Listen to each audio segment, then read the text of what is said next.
What's up guys, my name is Nathan and you've probably followed this channel for a little bit if you're watching this, maybe not. I'm going to try something that I've never done before and it is in fact a cooking tutorial. Something that you guys might not know about me. I spent 12 years as a chef and it was pretty useless, to be honest. If I'm honest, it was. I didn't really learn too much, but what I did pick up was a knack for making things out of everyday stuff. So for example, I could look in the cupboards and go, I could make this out of the things I have in the cupboard. So I thought that I would try doing a video like that. It might be shit, it might be good, I don't know.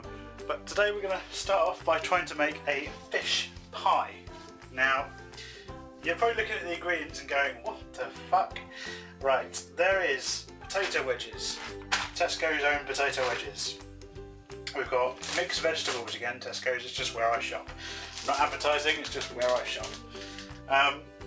This is instant mash. So it's literally just packeted mash, nothing special about that. We've got a jug of water. By the way, before I go into this, I don't use measurements very much. I tend to just go, yeah, looks right. So I will try and give you a rough idea of how much you need to add, but just kind of watch the video and try and keep an eye on that. The problem is I don't measure stuff. I do it by eye. We've got fish steaks. Okay, so these are again everyday value Tesco's own fish steaks, and a tiny bit of semi-skim milk. We're also going to be using quite a lot of these herbs and spices I've got behind here, and there's a few up on top of the fridge as well, which you probably can't see. But basically we're going to try and make a fish pie out of all this stuff. It's cheap stuff, it's not expensive. I mean, there's instant mash, it's not expensive. All this everyday value stuff is really cheap. It's like a couple of quid maybe for that, and maybe a quid for that, and probably less than a quid for that. And then we've got a tiny bit of water and some milk. It's not expensive stuff. So I'm not going to waste any more time, we're going to get straight into it. First thing you'll need is a tray. It doesn't have to be metal, this is what I'm just going to use because it's going to save me a little bit of time. But you can use any kind of dish or tray. I've got another dish up here which is like a ceramic dish which you could use. This is just part of a bain-marie thing I've got actually, but I thought it would be useful because I could cook the fish in it as well. But you don't have to, you can do it in a pan first and then empty it into this afterwards. So what I'm going to do first of all is I'm going to put in a tiny bit of water, probably just enough to cover the bottom of your dish. So if you're going to use like a pot or something, you'd probably want to do about a centimetre from the bottom of the pan, and then add in a little bit of milk. There's literally minimal amount in here. You don't need much milk, probably about, so I told you I'm not very good with measurements, probably about half a cup, like half an average size mug. Just pour that in there. And that's purely because milk retains flavour of stuff a lot better than water does. So if you add in milk, it's generally not a good idea to use just milk because milk can burn quite easily and get that nasty taste, but it retains flavour quite nice, which is what it really wants to do. So what these things are, these are actually still frozen. I'm just going to open the packet. Pair of scissors. Just going to open the packet up. Like so, probably do a better job of it than I have.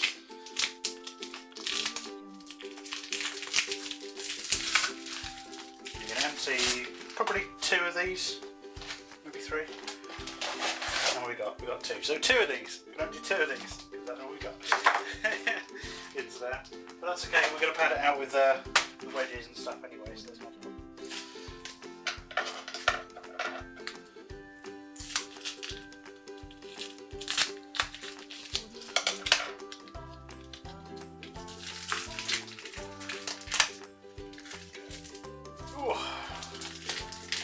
Fights back.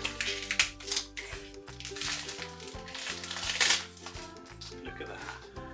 Yummy. Yeah, so you put them in there, and all I'm going to do is I'm going to place them on the hobs over here, just at a really low heat.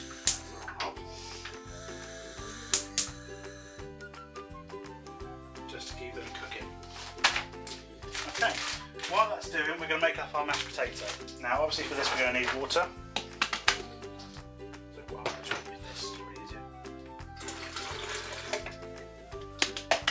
loads of stuff in the sink you can't see at the moment, so I can't actually get that in under the tap. So what we're going to do is do that. And obviously this lists the ingredients, but this obviously depends on your personal preference. I'm going to add a bit of butter to it.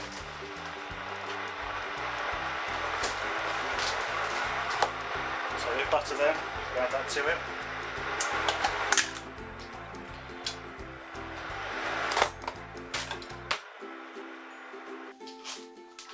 Okay, so the kettle is now boiled.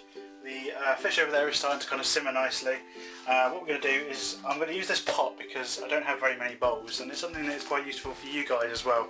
If you don't have many bowls, like mixing bowls around the house, use a pot. You've got tons of pots probably. Everyone has tons of pots. Most people do anyway. What we're going to do is open the bag, empty this into it, like so.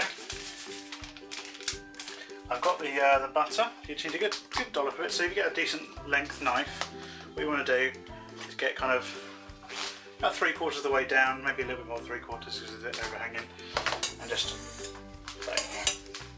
that'll do. That just means it doesn't taste like water. It's got a bit of a sort of salty taste to it. We might as well add a little bit of salt to that as well at some point, because salt brings out flavour. So again, if it's very watery and not very much taste to it, just tastes like powder and water, add some salt.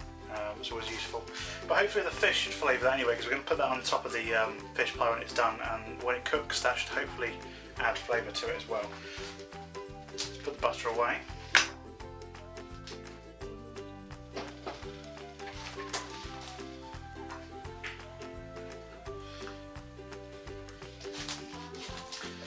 Then simply add water to it. Again, this is going to have to be by eye. I encourage you all to do this by eye, because you're not reading out of the recipe book, making this yourself, it's your own imagination. You should be able to kind of think, well, that looks okay, that doesn't look okay. And that's how you cook, really. Measurements are useful for a guideline, but when it comes to actually making the stuff yourself and thinking of your own ideas, you need to know what looks right and what doesn't look right.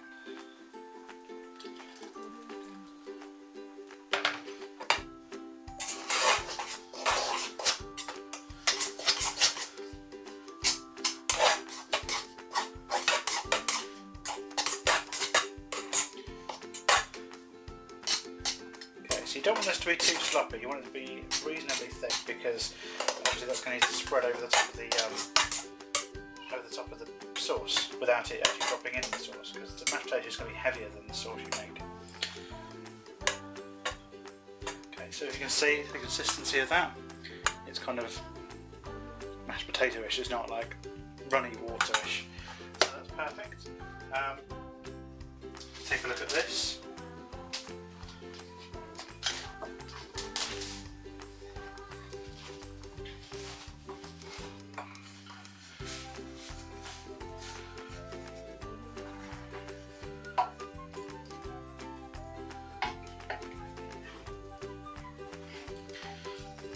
Okay, so this is starting to simmer away nicely. You can see it's all the sauce is starting to mix. I don't know if you can see that from there. All the milk and the sauce from the actual fish that came in is starting to mix together now. So it's starting to make one sauce. So we can leave that there to carry on doing what it's supposed to be doing. Okay, so now the mashed potato is done and that's simmering away nicely. While these are still part frozen, not completely frozen, but you want them to be part frozen, you want to start dropping your veg and your potato wedges in. Okay? So what you're going to do is just open the bag, pretty simple.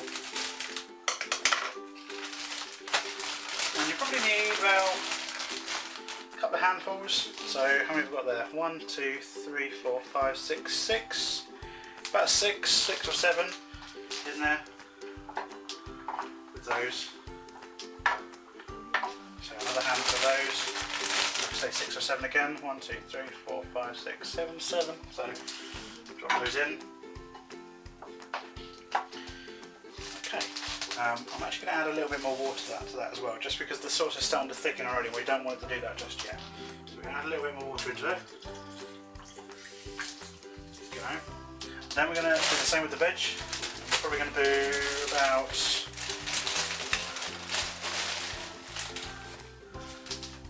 handful like that. Okay, my hands are quite big as well, so that's probably about, again, half an average size mug. So I'm going to add that in. And then again, same again. It's a bit less that time. A pinch more, just with a small handful. Okay, and then just mix those in again.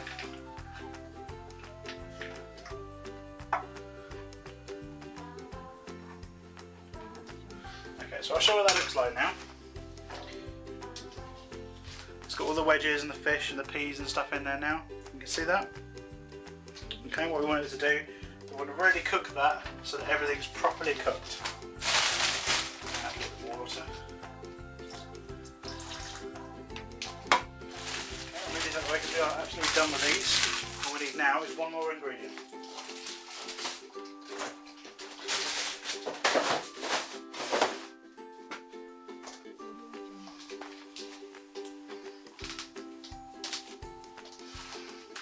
Okay, so the last ingredient we need is corn flour. Now, some of you may know what corn flour is, but quite a lot of people don't actually know how to use corn flour correctly. A lot of people will go, yeah, corn flour, yeah, chuck it in, and then they get lumps in it, and they don't understand why. Now, I'll show you the best way of using corn flour. Take a cup, I'm going to use this cup, Tom and Jerry McDonald's cup, and we're going to get a spoon.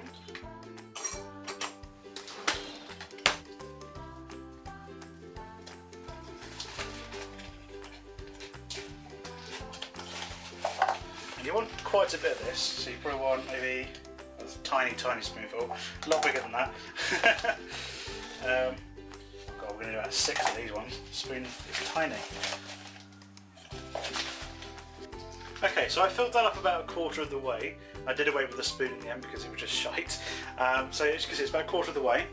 Now what you want to do is add about half the amount of water into that you've put into this. So you're probably going to get it so it fills to about there, the halfway line. You really don't want very much water at all. And it has to be cold water, not hot water, cold water. So put a tiny bit. There we go. So it's like that. Can you see it hasn't actually quite mixed yet? See if I can show you that. So you've got water sat on the top of it. And that's about how much water you need. So it fills about half the cup. Then take your spoon, I should have kept the other spoon, shouldn't I? That's why we've got so much stuff in the sink. And you're just going to gently mix it, just by putting it up. You're literally just going to pull it out like this,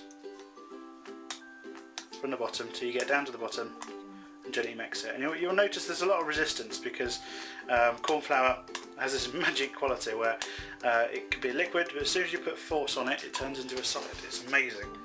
And that's what we wanted to do to our fish pie once that's done, which is doing quite nicely over there. Just going to mix it so that all of that water is incorporated into it. You should be able to see on the bottom that it's actually liquid and there's none stuck around the sides. At the moment I still got stuff stuck around the sides, so I need to keep mixing. And it actually gets easier as you mix it as well.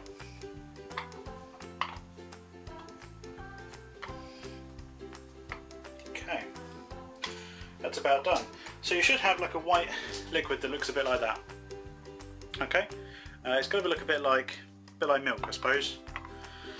What that means is that when you're ready to put that in, all you need to do is just pour it straight in. You won't get any lumps at all because all the lumps have been taken out already, and it should thicken your sauce.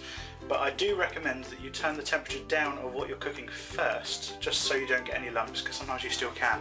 So turn the temperature of it down first, then add this, then turn the temperature right up and keep stirring, because if you don't keep stirring it's going to stick to the bottom and burn. So you need to keep stirring, and you should see almost immediately it will start to thicken, which is what you want it to do.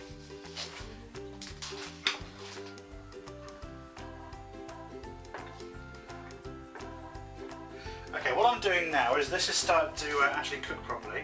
So the fish portions are defrosted. What I'm going to do is just gently break them up using the spoon, so they should be in bits. And if you've got any large potato wedges, which I do have here, you might want to do the same thing with them as well. Because you want bite-sized pieces, you don't want to have anything that's too large.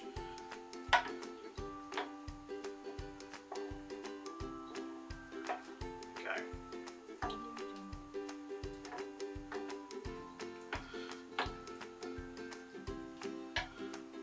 just going to turn the temperature up on that a bit, just so it speeds it up. Okay. And at the same time, I'm going to turn the oven on as well, because we need to start thinking about preheating the oven. I tend to use one temperature on my oven, which is about 200 degrees. I don't tend to vary from that. On my thermostat, it's like halfway round, and we use that for everything. Unless I was baking you need temperature control. But for most things like this, you don't really need that kind of temperature control, it's just for baking. So I'll come back in a minute when I'm ready to show you guys what to do next, alright? Okay, so the thing's been simmering for about 10 minutes now, and I just want to show what it looks like. I've got oven gloves.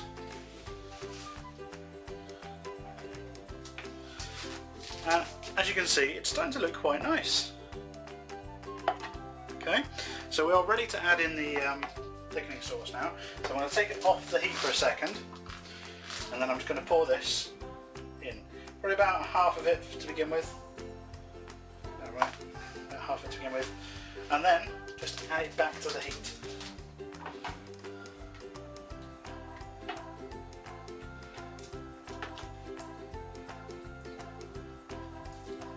Okay, straight away I can tell that's more than enough.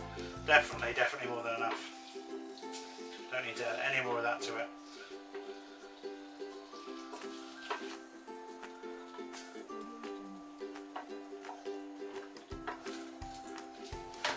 Okay, so if I turn that off now, I don't think I need that anymore. Can I show you? It looks different now, doesn't it? It looks completely thick rather than what it was before. And that's the base of your fish pie. So what you're going to do now is you're going to just flatten out slightly like this, so it covers the entire dish. Okay, just like so.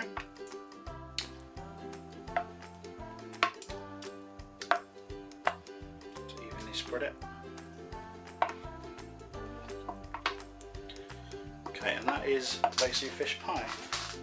A quick taste. Actually, tastes quite nice. Of course, I'm going to say that. Right, so then what you do, once you've got it all kind of like flat and level, you're going to get your mashed potato. And this is a lot easier to be done with a fork and a knife than it is with a spoon. A lot of people use a spoon when they do this. I'll put that down there for now. I tend to put it on with a knife and a fork. I'm going to pile it on to begin with.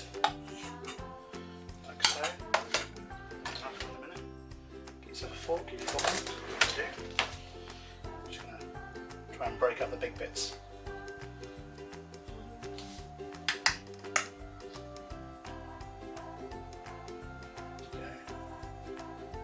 Nope, see now, don't push down too hard. If you push down too hard, the potato will end up going through the sauce. You just want to kind of, almost like spike it. You literally spike it at the top just to break it into smaller pieces and then spread those pieces out.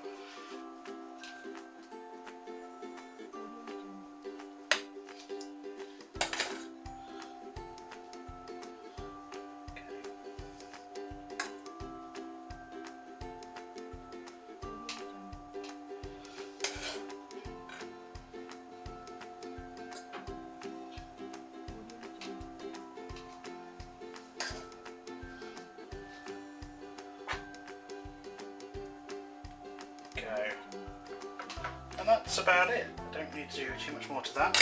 If you wanted to make that look even nicer, I'll show what it looks like now. If you wanted to make it look even nicer, you could add on cheese to that, or maybe breadcrumbs. Another good tip is crisps. You can put crisps on top and flavour the top of the mashed potato, but that's totally up to you. I'm going to stick this in the oven now, and I will come back to you guys when it's cooked. Okay, so the thing's finished now, taken out of the oven, so I'm going to show you guys what it looks like. Tea towel as well. It's just started to go golden brown at the top. I've taken it out a little bit early, but you could probably leave it in there a bit longer. Obviously if you had cheese and stuff on that, that would look even nicer. One thing I did forget to do, which I'm going to add on the top in a minute, was I was going to put some garlic salt in it, some herbs and stuff as well. I've got loads of herbs. You could put in like tarragon into that, or whatever. I mean, people go, oh yeah, you've got to have certain herbs with certain stuff. I say go with whatever herbs you like. Put in whatever you like. You know, I like garlic, so I'm going to put garlic on it. Good garlic granules. Literally just going to, because it's got a huge opening, don't pour them straight on. On my hand, a little bit. pour that over the top like so,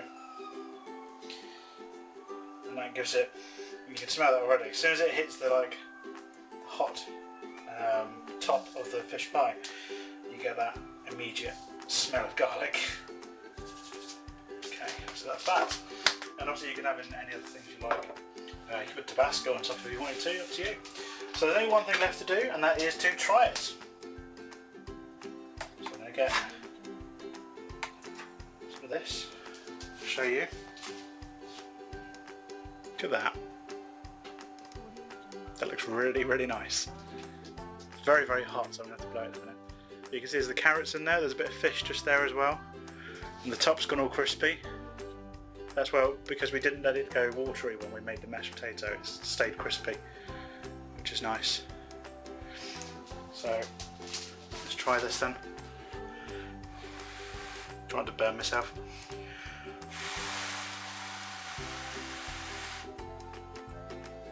Nope, it's fine.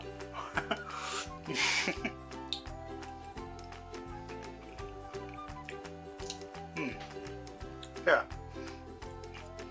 Probably still do with a bit of salt in there. Like I said, salt emphasises the flavour. Great if you got to put that in as well. But yeah, definitely fish pie, and actually quite nice. Okay, so that's how you make fish pie out of stuff in your cupboards and freezer. If you like this video, please leave it a like. Don't forget to comment below. If you did like this, please say in the comments more. Just write more, and I'll do some more videos.